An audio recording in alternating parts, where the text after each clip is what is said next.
মঙ্গলকোটে আবাসে দুর্নীতি এবং ফের নিশানায় প্রাক্তন তৃণমূলের প্রধান, তার বিরুদ্ধে আবাসে দুর্নীতির অভিযোগ উঠেছে এবং কৈচল 1 নম্বর গ্রাম পঞ্চায়েতের প্রাক্তন প্রধান, তার বিরুদ্ধে উঠছে এই অভিযোগ। কোনো ঘরের আবেদন করিনি, টাকা কে তুলেছে কিছুই জানি না, পঞ্চায়েত থেকে কে টাকা মেরেছে কিছুই জানি না, অভিযোগ উপভোক্তাদের। পুরো তালিকায় তদন্ত হলে আরো বড় দুর্নীতির ছবি সামনে আসবে।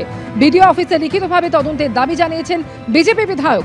ব্যাংক অ্যাকাউন্টে টাকা ঢুকেছে স্বীকার তৃণমূলেরই এক পঞ্চায়েত সদস্যর। দুর্নীতির অভিযোগ সামনে আসার পর থেকেই এলাকা ছাড়া ওই প্রাক্তন তৃণমূল প্রধান। বিডিও অফিসে বিষয়টি নিয়ে আলোচনা করব, দাবি এক্সিকিউটিভ অ্যাসিস্ট্যান্টের।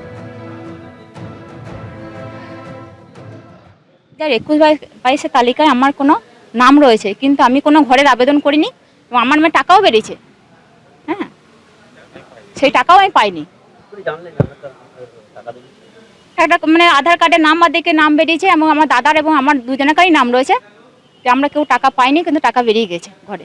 হ্যাঁ, সে টাকা কে কে তুলেছে আমরা কিছু জানি না। না, আমরা কোথাও জানাই না, এখন পঞ্চায়েতে দরখাস্ত করা হয়েছে। হ্যাঁ, ওই দাদা মারা গেছে 2012 সালে। তা দাদার নামে 21-22 যে টাকা আবাসনের ব্যাপারে টাকা বেরিয়েছে, সেই টাকা আমরা পর্যন্ত পাই নাই। সেই টাকা কীভাবে দুর্নীতি হয়েছে সেটা আমরা জানি না। পঞ্চায়েত থেকে টাকা কে মেরেছে কিছুই জানি না গো। এইটা আপনারা ব্যবস্থা করুন। এটা আমাদের অভিযোগ, আমাদের দু ভাইয়ের। আবাসের দুর্নীতি আমি বললাম তো, ঘটনা হচ্ছে যেটা যে দুর্নীতিটা বিভিন্ন রকমভাবে হয়েছে। মৃত ব্যক্তি রয়েছে, জীবিত ব্যক্তি রয়েছে, অ্যাকাউন্ট চেঞ্জ করে হয়েছে, বিভিন্ন রকমভাবে হয়েছে, বিভিন্ন সময় হয়েছে। আজ নয়, 2021 সাল তদূর্ধ্ব থেকেও হয়েছে। আজকে সরকার পরিবর্তনের সাথে সাথে যখন আমরা পেপার পাচ্ছি হাতে, তখন আমরা দেখতে পাচ্ছি আমাদের কাজ চলছে, কাজ এখনো শেষ হয়নি। কাজ শেষ হলে প্রকৃত তথ্য আপনারা জানতে পারবেন।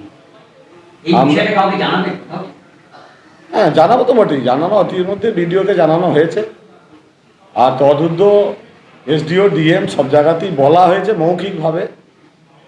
শাসক দলের প্রধান যিনি ছিলেন তিনি বলেছেন যে তোমার অ্যাকাউন্ট টিএমসি, তিনি বলেছিলেন যে জব কার্ডের নাম্বার দিতে, আমাকে বলেছিলেন যে জব কার্ডের নাম্বার দিতে। দেওয়ার পর আমার অ্যাকাউন্টে থেকে 60,000 টাকা প্রথমে ঢুকেছিল, তারপরে আবার ফের 60,000 টাকা ঢুকেছিল।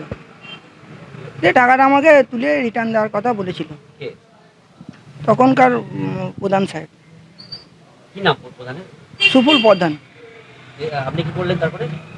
এই টাকাটা তুলে ওনার হাতে আমি ফেরত দিয়েছিলাম। এই টাকাটা কিসের টাকা? এই টাকাটা কিসের বলতে তখন আমি তো জানতাম না, এখন বর্তমানে আমি জানতে পারছি, বা পরে যখন টাকাটা ঢোকার পর তুলে জমা দেওয়ার পর তারপর জানতে পেরেছিলাম যে এটা আবাস যোজনার টাকা।